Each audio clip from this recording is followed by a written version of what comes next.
Amber's POV. Kim, Mimi, Gigi. Mahinang tawag ni Amber sa mga pusang gala na laging nakatambay sa tapat na inuupahan niyang bahay sa barangay Masagana Village. Sumilip siya sa maliit na gate ng bahay niya at nakita niya ang sabay-sabay na paglingon ng mga pusa sa kanya. Nagmadaling tumakbo ang mga to palapit sa kanya na makita ang brown bag ng pandesal na hawak niya. Nakangiti niyang binigyan ng tig-isang pandesal bawat pusa, masayang pinagmusta ng mga to habang nag-aagahan. Sa totoo lang, nung bata siya, mas gusto niyang aso kaysa sa pusa. Kaso na nakatira pa sila ng mama niya sa tabi ng linas ng tren, mayroong pinagtripan na pusa ang mga batang taga roon. Sinubukan niyang sawayin ang mga to, subalit hindi nakinig ang mga to sa kanya. Pumanaw ang pusa at di na nakabalik sa mga kuting nito. Ang tindi ng iyak niya. Ang ginawa ng mama niya para matigil na siya sa pag-iyak, kinuha nitong 3 kuting at sila na ang nag-alaga. Mula noon, gusto niya na ang mga to. Ang kaso na magsimulang kumirengking ang mga alaga nila, ayun, lumayas din at nagkanya-kanya. Kung sa bagay, hindi rin naman niya masisisi. Simula kasi nang pumanaw ang mama niya, 6 na taon na nakakaraan, di niya na naalagaan ang mga to. Pati nga sarili niya noon, di niya rin maalagaan dahil abala siya sa pagtrabaho bilang crew sa isang cafe at pag-aaral naman sa gabi.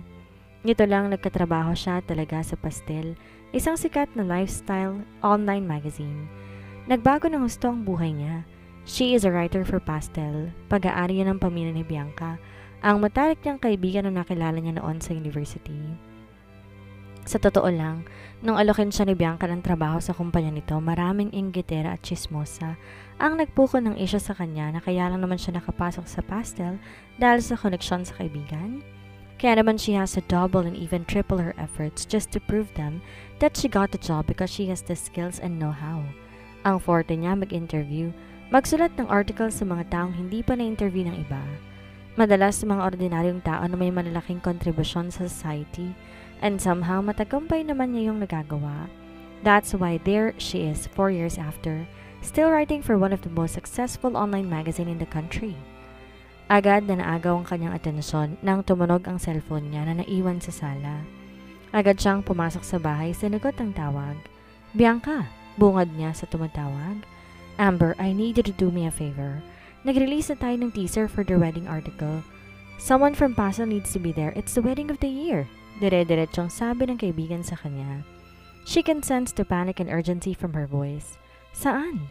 You need to attend Sebastian and Claire's wedding today in my place. Agad siyang nasamid sa hinihigop na kape at napaubo sa sinabi ng kaibigan. Ano raw? Ako ang a-attend sa kasal ni Sebastian, Antipatico Smith at ni Claire Alejo? Hey, are you okay?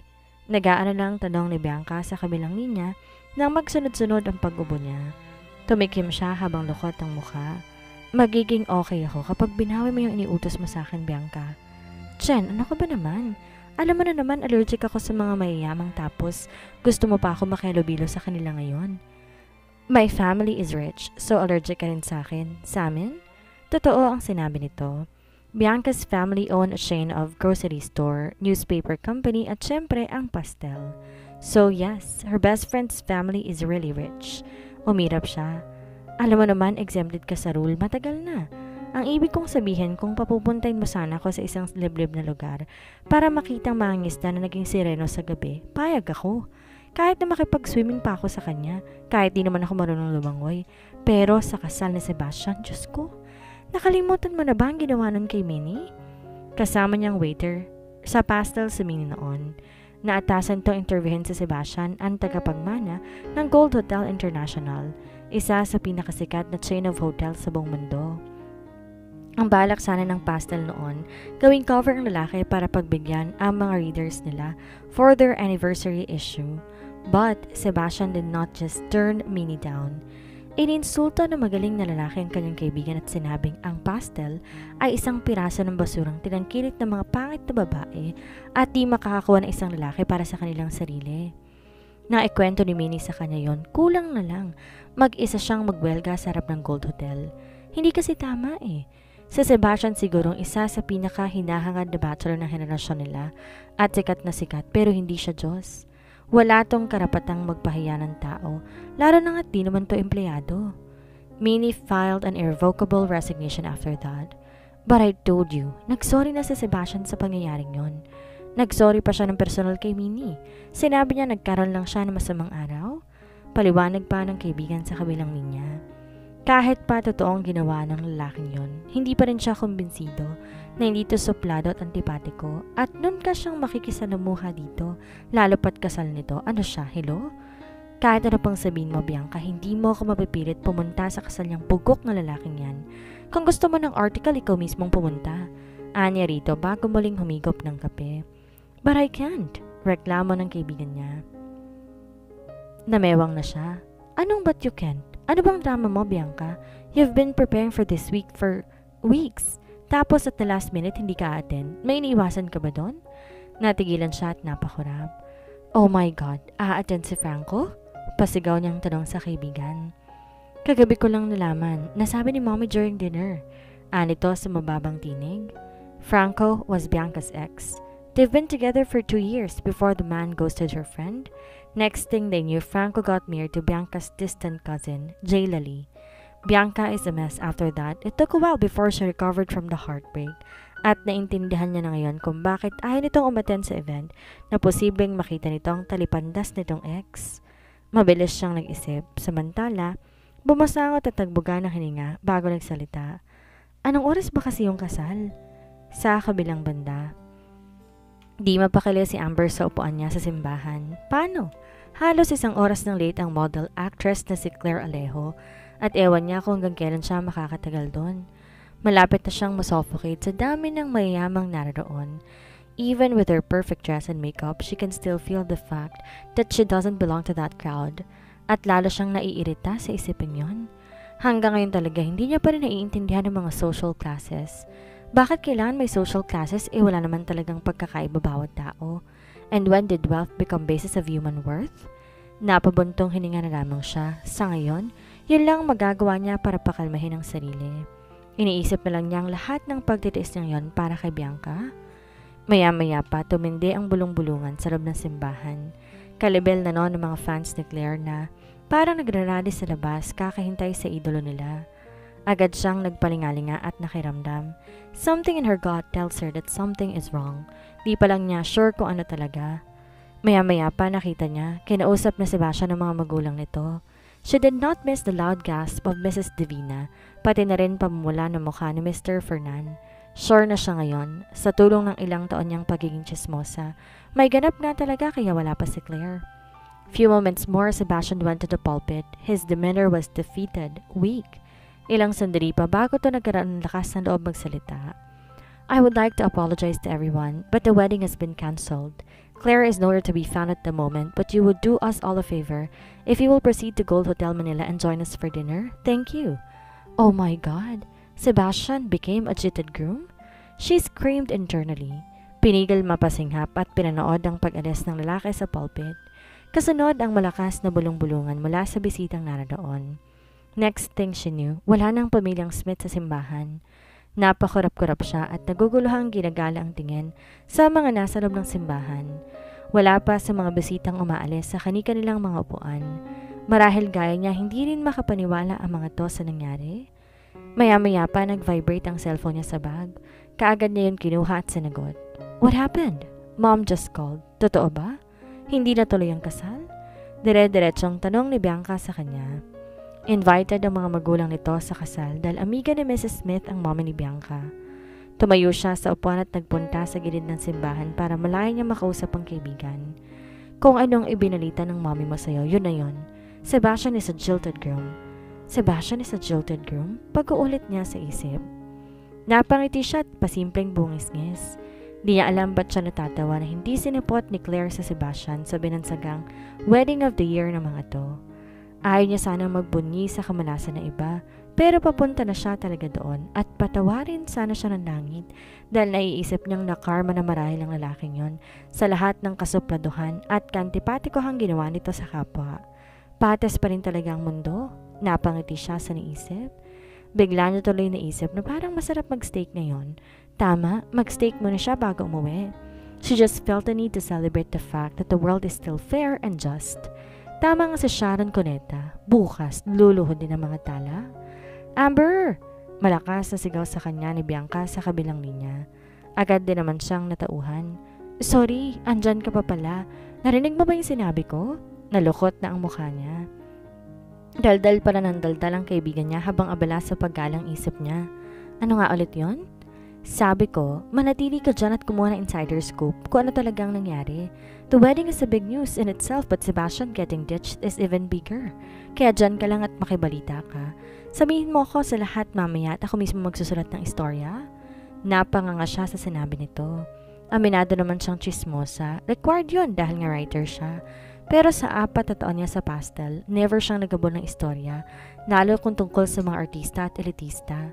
Gawain yun ni Kirsten, ang showbiz and limelight writer nila. Naririnig mo ba ang sarili mo, Bianca? Hindi ko trabaho to. I don't chase my news, remember? Well, as the editor-in-chief of Pastel, I'm telling you that it's your job now. Besides, nag-expect si Kuya na makakover natin ang buong detalye ng wedding of the year. Remember that race I had proposed for everyone in our team?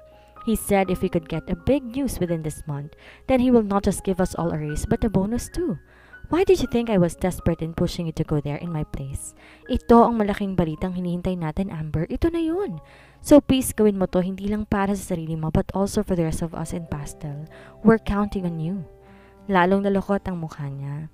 Di niya kasi alam kung anong mararamdaman sa pa-speech ng kaibigan at boss niya.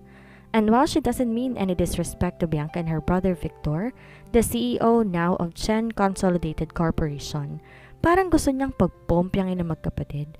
Bakit siyang iniipit sa mga gustong mangyari ng mga to ngayon? Mabilis niyang tinapos ang tawag at tumakbang palabas ang simbahan. Dumiretso sa parking lot kung saan naroon ang kotse niya. Kahit ano pang gawin ng pangongonsensya ni Bianca sa kanya ngayon, hindi na siya mananatili doon. Alam nito gaano siya ka-allergic sa mga mayayaman. Tapos gusto nito siya pa mag-cover ng balita na hindi na tuloy ang kasal ni Sebastian. Nababaliw na ata talagang kaibigan niya.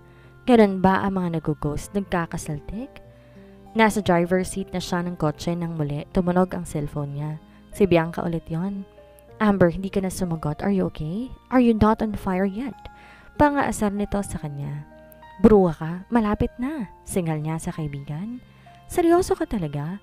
You want me to get an insider news scoop about Sebastian Smith being a ditch groom? Sa isang exclusive interview ka lang makakakuha nun.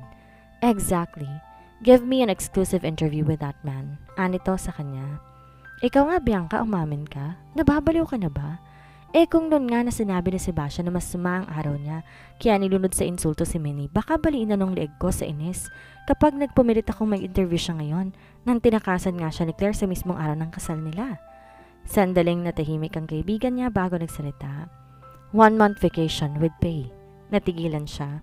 Agad naglista ang isip sa maaari niyang gawin sa isang buwan na hindi siya magtatrabaho pero may sweldo. Umiling siya ulit pagkatapos. Hindi siya dapat magpadala sa tukso. Ano ko, mukhang pera? Hindi mo ako madadala sa suhol mo, Bianca. May prinsipyo ko. 1-month vacation plus pay, plus akin na rin ang isang bangkulog ng kotse mo. Mabilis naputol ito sa kanya. Pinaglapat niya ang mga labi. Napag-isip-isip niya minsan talaga. Sinusubok ng tadhanang katatagan niya at napagtanto niya, sadya siyang marupok at mahina. Ibabato ko lang sa iyo mga detalye, hindi ako magsusulat ng article. Bukas ang simula ng bakasyon ko at bawal kang tumanggi. Nasabi mo na wala nang bawian yon. Okay, deal. Now get me that exclusive, Amber. Oo na. Sige na, bye. Aniya rito bago tuloy ang tinapos ang tawag. Napabuga siya ng hininga. Hindi siya kumbinsido na kaya nga niya, pero naka-oo na siya sa kaibigan at kailangan gawin niya. Naagaw ang atensyon ni Amber ng pamilyar na mga bulto sa malayong parte ng parking lot. Sa likod ng simbahan ng parking lot, tago, malayo sa sangkaterbang kumpulan ng mga fans ni Claire sa harap ng simbahan. Mabilis niyang sinuot ang eyeglasses at tama nga siya ng hinala. Ang pamilyang Smith, ang pasakay na sa sasakyan na paalis pa lamang. Inintay niya na makaalis ang mga to bago niya sinundan. Sebastian's POV. Galit na tumungga ng alak si Sebastian sa basong hawak. Nakarap siya sa glass wall ng kanyang bahay at nakatingin sa paglubog ng araw. Nagiinit ang kanyang dugo sa galit at pagkabigo. Bakit ayaw niya? Pinahiya lang siya ni Claire sa araw ng kasal nila. Kung alam niyang gagawin to ng dalaga sa kanya, pumili na lang sana siya ng ibang babaeng mapapangasawa niya. Hindi naman sa pinilit na tong pakasalan, she agreed willingly. Kung nagsabi sana nito na hindi nito gustong magpakasal, baka nagawan pa niya ng paraan. Hindi yung ganito, na bigla na lang tong maglalahong parang bula. Muli siyang lumagok ng alak, may gusto siyang suntukin o bugbugin. Sigurado siyang kung may mang-iistorbo sa kanya ngayon sa kanyang penthouse sa Gold Hotel Manila, magkakaproblema ito. Hanggang ngayon kasi umaalingaw pa rin sa kanyang pandinig ang mga sinabi ni Lola Telma. Kailangan mo nang magpakasal ngayon, Sebastian. Malapit na akong mawala sa mundo and I want to see that your life is finally settled and that our line will continue with you. Iyon ang sinabi sa kanya ng kanyang lola 4 na buwan na nakakaraan nang ma-diagnose tong may stage 4 pancreatic cancer. Babaliwan na lang sana niya ang kahilingan ni Lola Telma, ngunit pinagbantaan siya nito na kung di niya papansinin ang hiling, ibebenta niya ang Gold Hotel International at wala silang makukuha na anumang sentimo mula rito. And while he knows na kaya talaga yun ni Lola Telma, since chairman to ng Gold Hotel International, kahit hindi naman talaga sila maghihirap ng pamilya niya, kahit wala silang makuha. Still the threat a nerve on him because Gold Hotel was his grandfather's legacy. They are not the Smiths without the Gold Hotel. At imbesa na mag-concentrate siya sa pagpapatakbo ng kumpanya at masiguro na sa maayos sa kondisyon ng lola niya kahit papano, ginugol niya ang huling 3 buwan sa paghanap ng bride, a contract bride. Oo, yun ang naisip niyang solusyon para masunod ang hiling ng kanyang lola. He's not ready to get married yet. Idagdag pang wala rin siyang karelasyon ngayon. Kahit siguro meron, hindi pa rin siya papakasalan. He's just 31 at ayaw pa niyang matalik sa kasal. He is in his prime and enjoying living his life as the most sought-after bachelor of the country. Besides, he doesn't really feel the need for him to be in a hurry when he's rich, powerful, and can have any woman he wishes to have. And he wouldn't ruin that by being stuck in a marriage.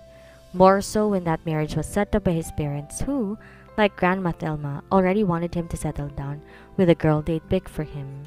Nang malaman ng mga magulang ang tungkol sa kahilingan ng kanyang lola, di nag-aksaya ng panahon ng kanyang ama na ipare siya sa mga nag-iisang anak na babae ng mga kasama sa negosyo. And because he knew that his parents would want to trap him to a real marriage with the girl they'd pick for him, nagpa siya siyang maghanap ng contract wife. Ang kanyang mga ex, ganyang inalis sa kanyang mga pagpipilian. Di niya gustong anumang emosyonal na koneksyon sa kanyang magiging asawang magugulo lang kapag naghiwalay rin sila ng landas. Kaya hinanap niya ang kanyang mga kaibigan at kakilala. Hanggang nakita niyang si Claire ang pinaka mabuting pagpipilian. Ilang beses niya na itong nakasama sa mga party at ito ang perpektong candidate dahil hindi lamang itong uri ng isang kaibigan dahil isa tong artista. Alam niya gagampanan nito ang kanyang tungkulin bilang isang mapagmahal na asawa sa kanya. Nang sabihin niya sa mga magulang na magpapakasal siya kay Claire, nagkaroon sila ng matinding away ng kanyang ama. May nobya raw siyang napili para sa kanya, ngunit nanatili siyang walang kibo. Agad-agad niyang tinawagan si Grandma Thelma na noon nasa bahay nila sa Rio, Nevada at binalita nitong ikakasal na siya. And that after the wedding, lilipad sila na mapapangasawa niya patungo sa Rio at bibisitahin ito. Itutuloy niya ang paghahanda sa kasal. People in the media went crazy with the news of him and Claire getting married. Tinawag pa ng mga taong kanilang nalalapit na kasal na wedding of the year. Bakit hindi? Gumastos siya ng daan-daang milyon para dito, para lang maging kapanipaniwala. But then today happened. Muli siyang nagbuga ng hininga. Mariing pinisil ang pagitan ng kanyang mga mata. He is trying to rein in his anger. Kung siya ang masusunod, siya mismo maghahanap kay Claire. Kung sang lupalop man to nagpunta at kung sinong kasama nito. Claire was already 30 minutes late on their wedding when James, his assistant, told him that Claire's parents found a note on their daughter's room saying that she cannot marry him and she had run away with someone. Agad siyang nagulat nang marinig ang balita, ngunit tulad ng lahat ng hindi ka nais-nais at mapuot na transaksyon sa negosyo na meron siya sa nakaraan, pinanatili niya ang kanyang kalmadong boses at hinarap ang kahihiyan ng direkta. Tahimik ang ama niya sa buong oras ng kanilang pagbalik sa Gold Hotel, pero seryosong umiiyak ang kanyang ina kakaisip sa kahihiyang idinulot ng kanyang nobya sa kanilang pamilya. At siya, nanatiling tahimik na nag-iisip ng mga paraan para mabawasan ang pinsala. Agad niyang tinawag ang kanyang mga tauhan sa IT upang tiyakin na ang anumang impormasyon tungkol sa balita hindi lalabas sa anumang platform ng social media. Agad ding nagpatawag ng news blackout ang kanyang ina para matiyak na di makakarating ang balita kay Lola Thelma and his father pulled his connections to look for Claire. The matter is somewhat controlled, but then again, its effects will linger for only God knows how long. Maya-maya, bumukas ang pinto ng bahay niya. Mabilis tumuloy ang kanyang mga magulang kahit pa napagbilinan niya ang mga empleyado na ayaw niyang may aabala sa kanya ngayong gabi. But then again, alam ng nanay niya ang passcode sa pinto niya, kaya talagang walang silbing instruction na yon pagdating sa mommy niya. Iniwan niya ang mga to kanina sa opisina habang dumiretso naman siya sa penthouse niya. Mukhang tapos nang mag-usap ang mga magulang niya at handa na siyang pangaralan. His father went straight to the bar and poured a glass of brandy for himself. Ang mommy niya tensyonadong umupo sa sofa. His father took a sip of brandy from his glass before he turned to speak to him. The incident is under control at the moment, but we're not sure for how long. Tumitig to sa kanya bago tumawa. Didn't I tell you, that girl you wanted to marry is a junk? But you said no and gave that full speech about love and commitment. Tingnan mo ngayon ang sarili mo, Sebastian. Tingnan mo saan mo kami dinala dahil sa babaeng yan. Fernan, agad tumango ang kanyang mommy at tensyonado, pinaglipat-lipat ang tingin sa kanila. Iho, pakiusap, huwag ka nang sumagot. Kailangan magkakasama tayong lutasin ng problemang to bilang isang pamilya. Isang pamilya? Sabihin mo yan sa asawa mo. Mukhang di niya alam kung ano ibig sabihin ng salitang yon. Dito ako nalulunod sa kahiyang to at ako pa rin ang sinisisi niya. Humakbang palapit sa kanya ang kanyang ama. At sino mo gusto sisihin ko? Ako? Kami ng mommy mo? Marrying that girl was your choice. Ikaw ang may kasalanan kung bakit nasa gantong sitwasyon ngayon, Sebastian. Ikaw ang may kasalanan nito. When his father was about to charge at him, his mother quickly stood in between them. Fernan, please. Anang kanyang mommy habang umiiyak. Tell that to your son who doesn't know the meaning of respect. Kung nakinig lang sana siya sa atin, hindi hahantong lahat sa ganito. Naniningkit ang mga matang sigaw ng daddy niya. Kinuyom niya ang kanyang mga kamao at umiling. He knew the argument will be endless kung sasagot pa siya. This is not what he needed right now. Agad siyang nagdesisyon he'd better go someplace to think. Agad niyang pinulot ang coat niya at tumakbang patungo sa front door. Sebastian, where are you going? Anong mommy niya. Di na siya sumagot at lumabas na lang ng bahay. Amber's POV. Mahigpit kinapit ni Amber isang kamay niya sa guardrail ng staircase. Bahagya siyang yumuko at tinukod naman ang isang kamay niya sa kanang binti at doon nagkabol ng hininga. Sa ngalan ng pera at pahinga, sa ngalan ng pera at pahinga. Paulit-ulit niyang bulong habang hinihingal pa rin. She needed to tell that to herself kasi kung siyang tatanungin, ayaw niya na magpatuloy. Suko na siya talaga sa kahibangan ng araw na yon. Kaso ambisyosa siya. Gusto niyang sumweldo nang walang ginagawa. Kaya kahit nanginginig na ang mga binti niya, sige pa rin siya sa pag-akyat. Marating lang ang pesting penthouse sa Sebastian. She would have taken the lift kaso ang sabi ni Marie, isa sa mga hotel maids na nakausap niya kanina sa baba ng hotel, mula raw 10th floor mahigpit ang security.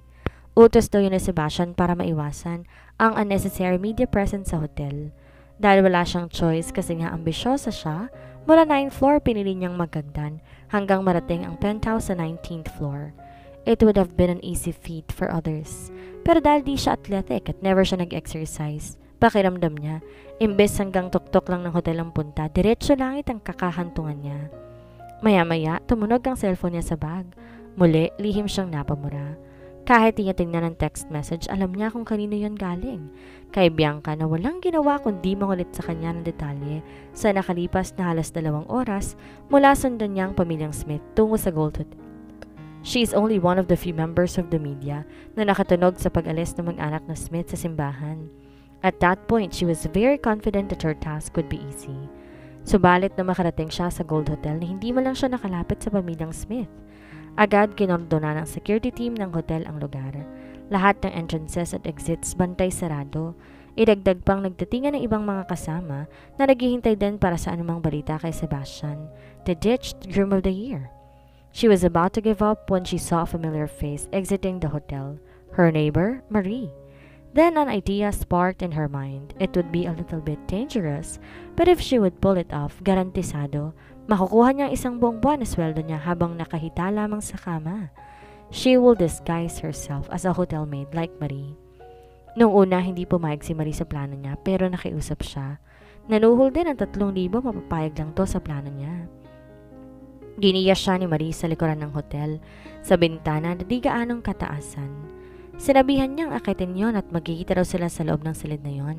She did as was she was told, while Marie entered the door intended for hotel employees only. Nang maakit niya ang bintana, sinalubong siya ng dilim at alikabok.